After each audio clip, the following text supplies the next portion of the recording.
Kasi sayang naman po, diba? Kasi tapon, hindi pa naman siya expired. Diba? Sayang naman. Gagawin ko po siyang pizza at patay,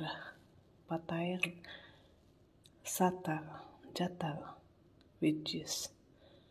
Makikita niyo po sa susunod kong gagawin. Mga leftover na bread. Kailangan ko na cheese, mozzarella, satar, at cream cheese. Ayan, tsaka po gagawa ko ng sauce, pizza sauce. Sarili ko sibuyas, kamatis. Yan po ang pantapos ko sa pizza. Tomato sauce.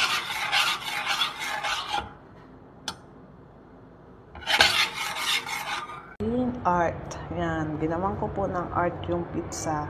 Sarili ko po yan. Kathang isip. Ayan po. Yung mga tinapay na leftover, gagawin kong pizza. Tapos ito pong isa, lalagyan ko po ito ng egg. Sunny side up egg. Kasi yogurt po ito eh. Ang toppings. Ayan po. Maya maya po i-oven ko na. Watch kayo sa susunod.